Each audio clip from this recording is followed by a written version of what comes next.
voltou do Jordão e no deserto. Ele era guiado pelo Espírito. Ali foi tentado pelo diabo durante 40 dias.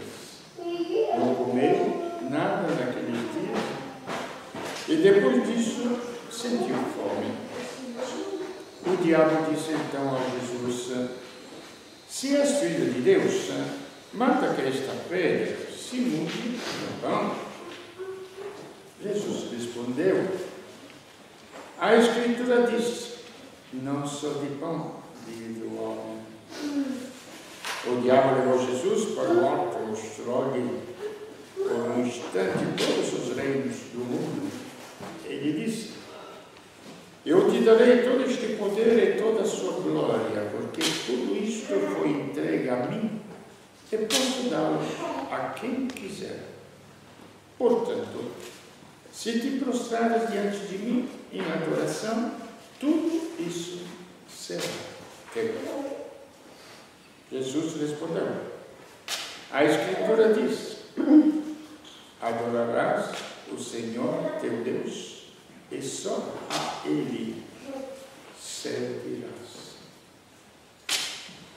Depois o diabo levou Jesus a Jerusalém, colocou sobre a parte mais alta do templo e lhe disse: se és filho de Deus, atira-te daqui abaixo, porque a Escritura diz: Deus ordenará aos seus anjos a teu respeito que te guardem com cuidado. E mais ainda, eles te levarão nas mãos para que não tropeces em alguma pedra. Jesus, porém, respondeu: a Escritura diz: não tentarás o Senhor teu Deus. Terminada toda a tentação, o diabo afastou-se de Jesus para retornar no tempo oportuno. Palavra da salvação. Glória a vós, Senhor.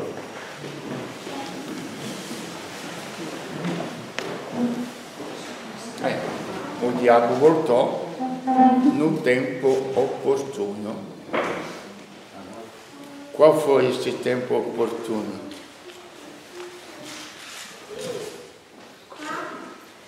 Quando Jesus não respondeu mais e nós, pela Quaresma e pelo trajeto de conhecimento das Escrituras, caminhamos rumo à Semana Santa. E o tempo oportuno foi exatamente quando, no seu abandono, por ter assumido os pecados sobre si, de toda a humanidade, ele gritou, sentiu o que é este afastamento de Deus. Afastamento das raízes da vida, que é o próprio Deus, princípio de toda a existência. E ele gritou, naquilo que sentia dentro: meu Deus, por que me abandonaste? Este foi o tempo oportuno. Mas agora é preparação para chegar a esta meditação um pouquinho mais profunda, é que ela só nos atinge quando a vida nos atinge. Que quando o caldo engrossa, é aí que, meu Deus, me ajude. Aí que o povo grita, não é? É quando o caldo engrossa. Mas antes disso, nós temos todo um trajeto de vida. São as tentações no deserto. As tentações para o ser humano. O deserto é o coração do ser humano, que cria os seus sonhos. Então, em emblemática, as três tentações. Primeiro, materialismo.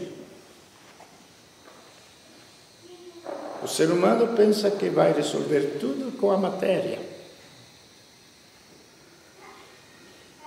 Que a vida é matéria.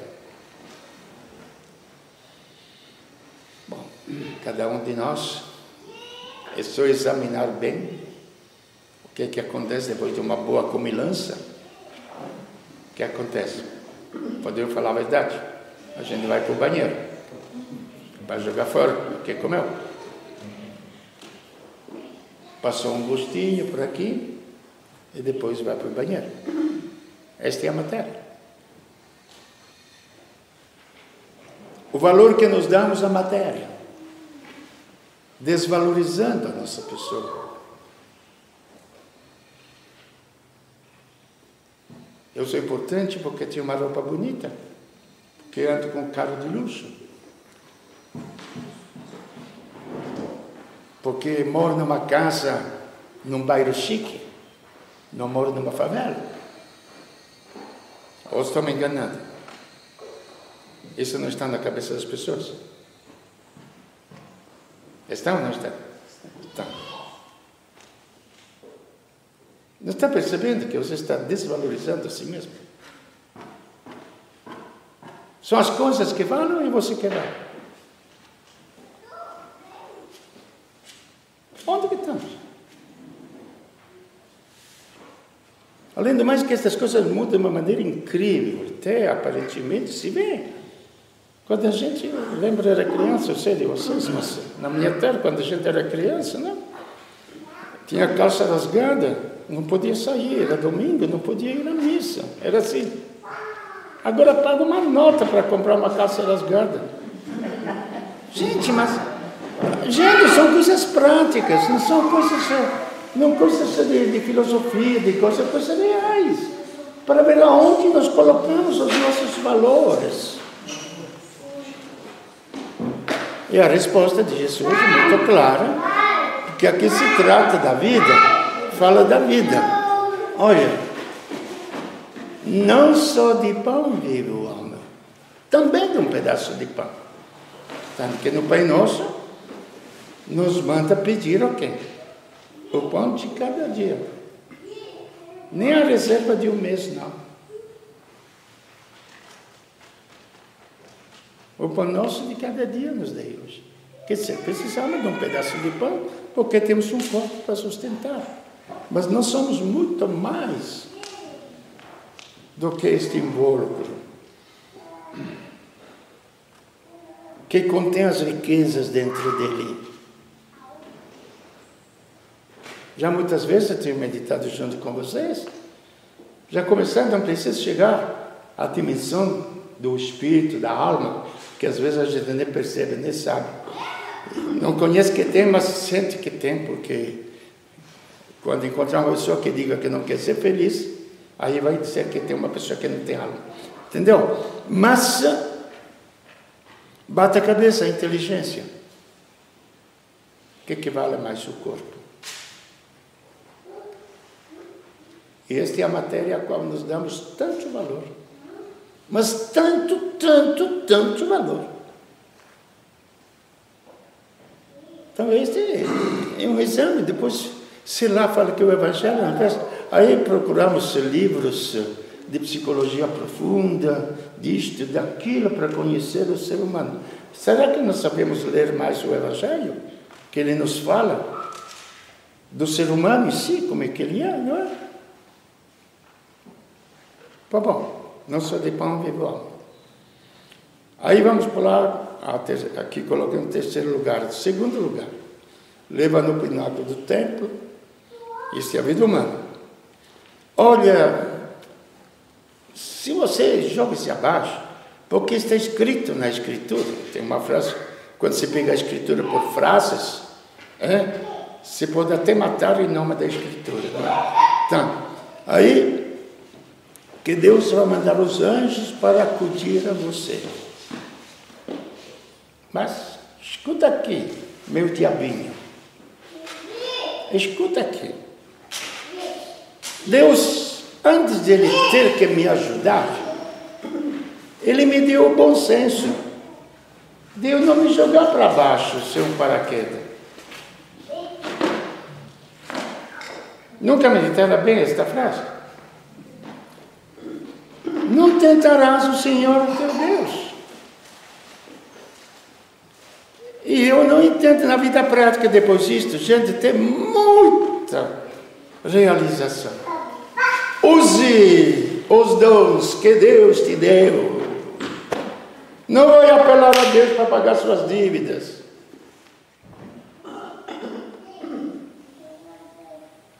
Trabalhe para ganhar o pão de cada dia.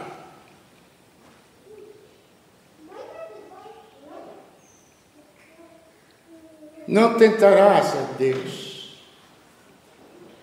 Não tentarás a Deus.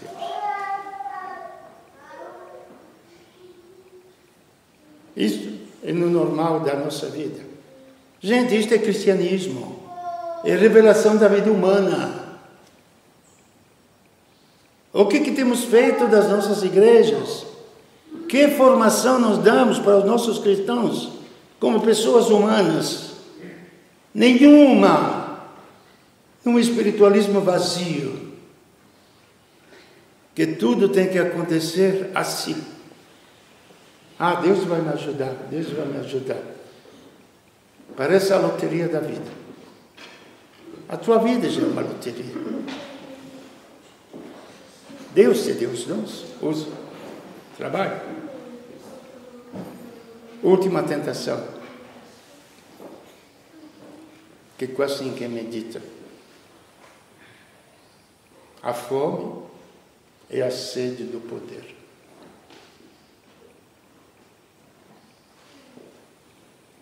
Isto é terrível. Isto é diabólico mesmo. Naquela época existia o Império Romano, com Roma dominando o mundo inteiro. E o demônio lhe mostrou o Império Romano. César, que era naquela época, quando tentou, era Tibério, que era o imperador. O Palatino lá. Ele, eu te darei tudo isso. Ah,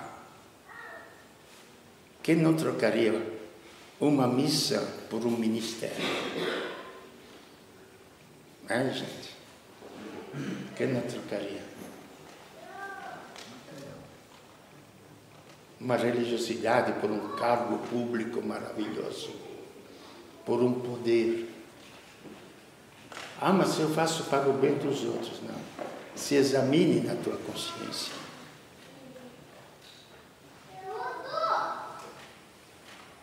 Se examine na sua consciência. Quando São Luís IX, rei de França, era o rei mais potente da Europa, no Natal ou nas outras festas, ele servia os pobres, que tinha bastante naquela época, estava falando de 1200 e pouco, servia na sua mesa, ele servia, ele, rei, lavava os pés. Aí falaram para ele, mas Luís, no Natal todo mundo recebe os embaixadores dos outros países, dos outros reinos. Falou, eu não sou bobo. Eu estou recebendo os embaixadores do Rei dos Reis, que é Deus.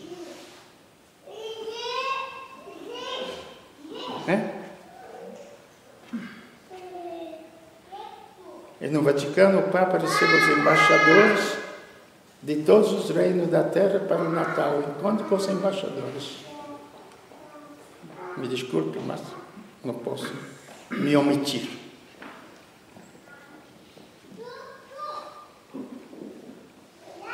Os pobres são os embaixadores do meu reino. E deu muito claro, existe um reino. Exatamente, se Jesus tivesse adorado o demônio, seria um rei falido. Porque aquele Império Romano, além de não existir mais, gente, é feio para chuchu, porque eu vivi 4 anos. A minha sala de aula dava direto para o Palatino, quando fiz teologia em Roma, 3 anos e meio. Só tinha cabras pastando, onde era o palácio dos imperadores.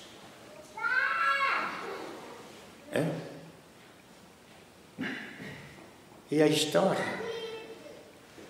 Porque Deus é a história. Ele faz a história.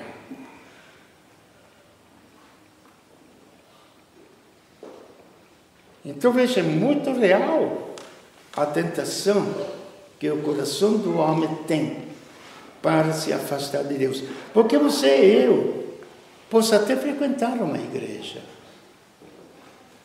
mas se o meu coração se afastou de Deus, por que adorarás somente ao teu Deus e somente a Ele servirás? Aí vamos no comecinho da Bíblia, que está na primeira leitura. Moisés ordenou que se desse as primícias, a 10ª parte, para você ver como é que a cabeça do ser humano é doidinha, totalmente doidinha. Deus lhe dá esta terra prometida. Outro dia eu escutei que a terra prometida agora, fiquei meditando, eles vão construir um muro tudo ao redor do Estado de Israel, para que os países vizinhos não invadem. Aí fiquei com os meus botões, que a minha cabeça funciona um pouquinho, né? Na lembrança da história, gozado. Antigamente eram os povos nas cidades. Em Roma tinha o gueto dos judeus, em Varsóvia tinha o gueto dos judeus. Guetizar quer dizer fechar. Agora eles mesmos que estão construindo o próprio gueto. Não é gozado?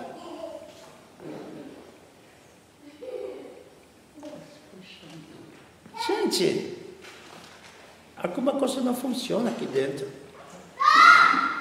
Antes podia culpar os outros. Agora são eles que estão se fechando, construindo o próprio gueto para eles viverem, para os outros não os atacarem.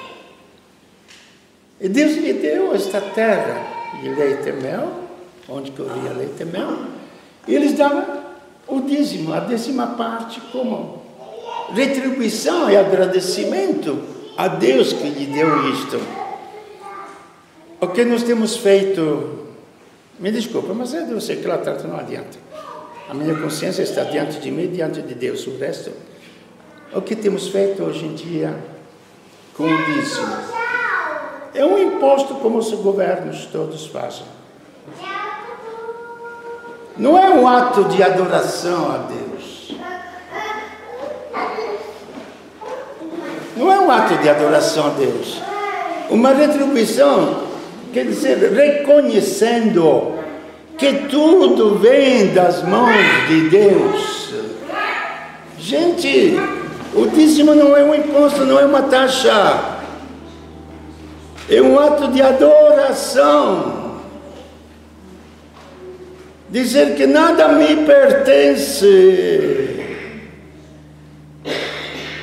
Como é que nós podemos mudar os conceitos da vida tão estupidamente? Tão estupidamente.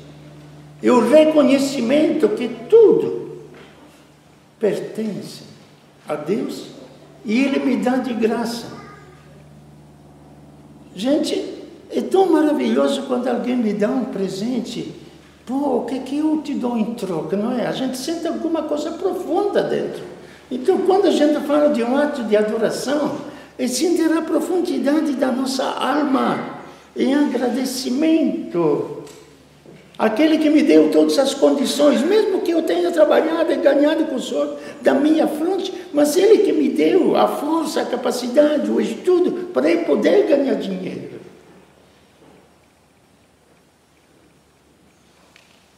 Tudo é adoração, isso é tudo é agradecimento. Tudo é relacionamento de amor entre uma pessoa e outra. Então, quando todas estas tentações humanas não abalaram minimamente a Cristo, e nesta história dele no deserto, estamos todos nós. Estamos todos nós. Já outras vezes falei, se ainda se insiste tanto sobre a corrupção. Mas ninguém fala que o coração do ser humano é corrompido. Por que ninguém fala? Porque não sabe como remediar. Não se sabe como remediar o coração do homem. Só Deus faz. Aí que entra o que é a obra de Deus. Aí que entra o porquê Deus na história dos homens. Individual e também social. Porque somente Deus transforma a morte em vida. Com a ressurreição de Cristo. Esta é a obra de Deus. O que os homens mataram, o que os homens destruíram, Ele ressuscitou. De uma vida mortal a uma vida imortal. Não somente. Mas além de ressuscitar, Ele criou um ser humano novo, eterno, divino, não mais filho da terra, que volta para a terra a ser comido pelos vermes, mas um ser humano semelhante a Ele, como Ele disse no comecinho, quando criou o ser humano, façamos o homem, a nossa imagem e semelhança. Aí Ele cria. Ele transforma o desespero em alegria. Porque Ele é fonte da vida. Porque Ele é o Senhor da vida. Então, ir a Deus, ou se proclamar pessoa religiosa, você tem que amar em primeiro lugar a sua própria vida. Mas não no sentido que eu vi escrito, até em inglês, agora, porque em inglês é a língua universal, não é? I love myself. Não é? Desculpa a expressão, mas eu amo a mim mesmo. Sim. Mas como você tem que amar a si mesmo? Se você estiver doente fisicamente, você entende bem o que é amar a si mesmo. Já manjaram? É preciso que eu explique. Que se o médico te disse, você não pode comer isto, você não pode fazer aquilo, o que a gente faz? Obedece. Ah, tranquilo. Porque aí você está amando a sua própria vida. Então, amar a si mesmo, gente, temos que amar a si mesmo. Mas amar o melhor de nós mesmos. Amar a paz da nossa alma. A alegria do nosso coração. A capacidade de ser generoso, de amar. A esperança de um futuro que eu vou alcançar. A plenitude de uma vida que não foi dada por um acaso. Isto é amar a si mesmo. É o médico. Aí que vem as palavras de Deus que nos diz o que deveríamos fazer. Porque lógico não cabe aqui hoje falar isso. É o médico, é o próprio Deus que nos dá as suas regras. Somente assim nós começaremos a compreender o sentido da religiosidade, o sentido da vida. Compreende? Amar a própria vida biológica, compreende? E amar a própria vida espiritual. Juntando as duas coisas. Em Deus compreenderemos que a vida é outra coisa.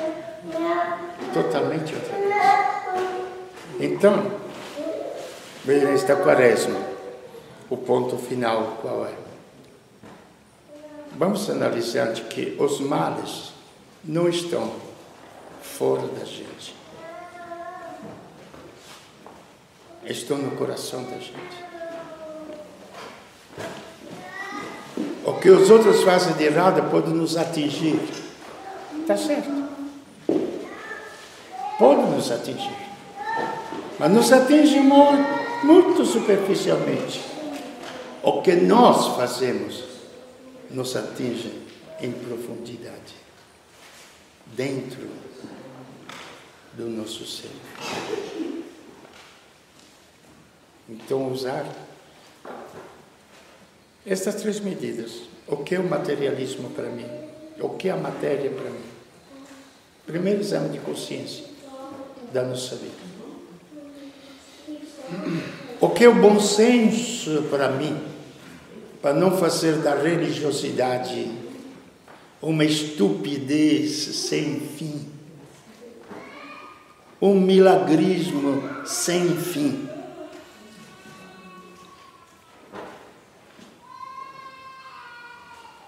Usar o bom senso, a inteligência que Deus nos deu para viver a nossa vida sem tentar a Deus. Que posso fazer besteira porque tanto depois Deus vai me ajudar. Não tentarás o Senhor teu Deus. Terceiro, às vezes eu pergunto para Deus, fico sentado lá rezando, Deus, você não está pretendendo muito de um pobre coração humano tão fraco que com qualquer palavrinha já se ofende, já se sente magoado, tão miserável que ele fica adorando só a você, separado de todas as coisas, como se nada existisse, como se já na terra existisse somente você, Deus e eu, tão material como eu sou.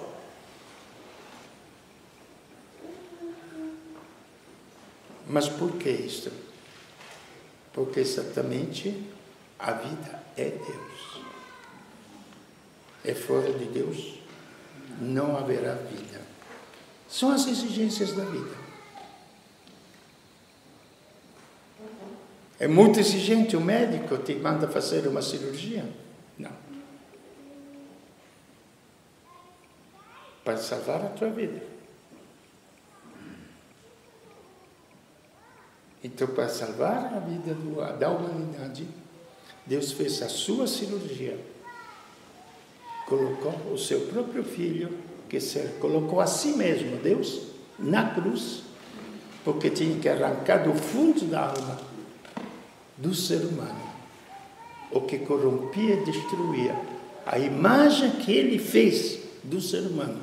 Façamos o homem a nossa imagem e semelhança.